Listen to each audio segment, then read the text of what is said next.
Program's still running. Good. Let's try something different this time. Initiating data stream. You look sensational in that dress.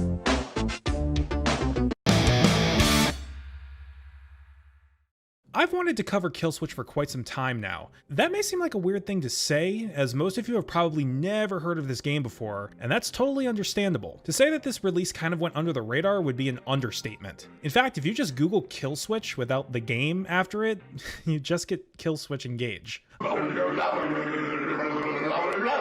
I remember renting Kill.Switch on the original Xbox back around the time of its original release. I remember really being into the gameplay, but for whatever reason, I didn't finish it. Kind of strange given what I found out about this game after finishing it, but regardless, it did leave an impression on me back then. Kill.Switch was developed and published by Namco before they did the fusion dance with Bandai, and it was released in 2003 and 2004 on Xbox, PS2, Windows, and Game Boy Advance. How did that work?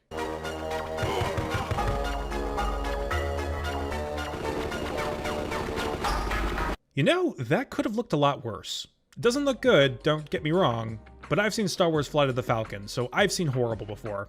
I'll do you all a favor and just not show that. So why am I covering this game? After all, taking one look at this footage, it just looks like a generic military shooter. For the most part, you're right. But there's one thing that sets this game apart from other shooters of that time period, and it's this. Get down!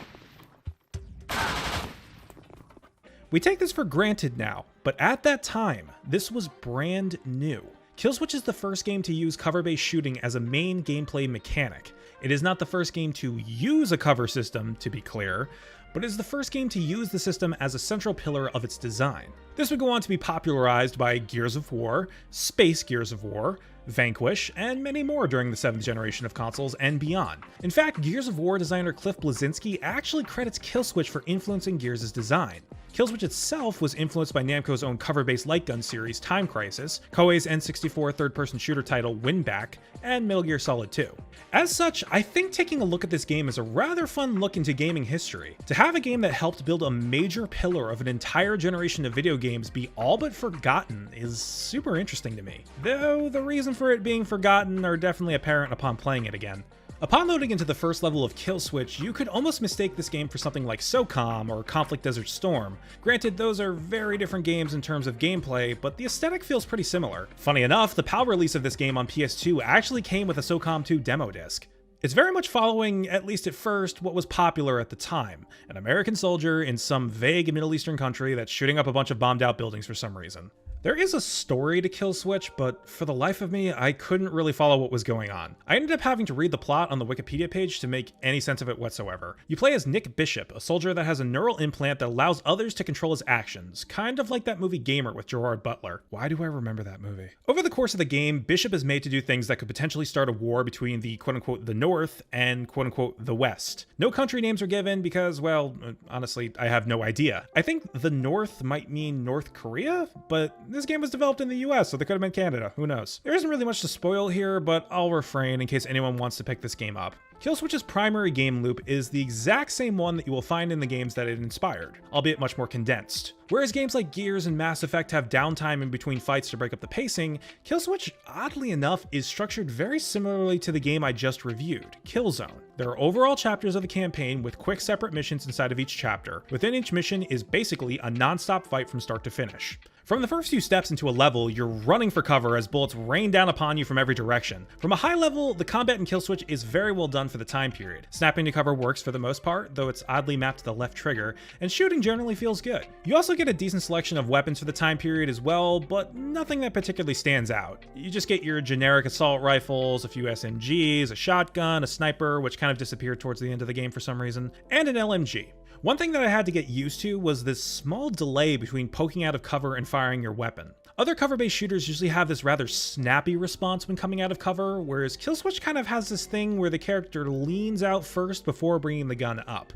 It's not game breaking or anything, but it is something that you need to get used to. What I never got used to, however, was this game's enemy placement and just the overall level design in some cases. While most early parts of the game are relatively straightforward, the middle and end areas of Kill.Switch really highlight the need for some kind of radar. Your only real indicator of where enemies are is a damage indicator. That's a problem. This often leads to what I like to call "who the f is shooting at me" syndrome, where you just start taking damage when entering an open area and you just can't seem to find a safe place to take cover. This happens quite a bit in Kill.Switch, and it can be a bit frustrating. For example, in one level, you run up some stairs and take cover from a hailstorm of enemy fire, only to have a rocket soldier start bombarding you from a tower. Rockets delete most of your health, so I resorted to walking just far enough into the level to spawn him, and then immediately taking him down. Basically, for some of these levels, you just need to go in and try and memorize the enemies that you have to take out first, and just sort of remember it for your next life, because you're gonna die. Then there's weird stuff like this, where in a cover shooter, you have to fight your way down a staircase with no cover. Being that it's literally the first game to use cover as a main mechanic, I have to give Kill.Switch some leeway here, but it needed to be said. The cover system is not perfect, but it is still functional in most parts of the game. Where I give the game much less leeway, however, is the length of the campaign. This video might end up being a bit shorter than my other videos, and that's because I beat this game in a little under 4 hours. There just isn't really that much to talk about here. It is a very short game, and it really does feel that short, probably due to the breakneck pace of the campaign. Granted, you can get this game for like under $10 now at most retro game shops nowadays, but I can only imagine the $50 price tag not going over super well at release. Another big pain point is the save points, or lack thereof, within the missions. If you die during a mission, you go right back to the beginning of said mission. While this isn't a huge deal in earlier missions, later levels require a lot of careful clearing of each room, so a death there can be a pretty big setback. Overall, Kill.Switch is a pretty fun, albeit short game that I think is worth checking out if you're into either original Xbox or PS2 games. It's a quick little dive into a moment that, while not remembered by most, defined a large part of an entire console generation, and I think that it's a really interesting game for that knowledge alone, really. What about the rest of you, though?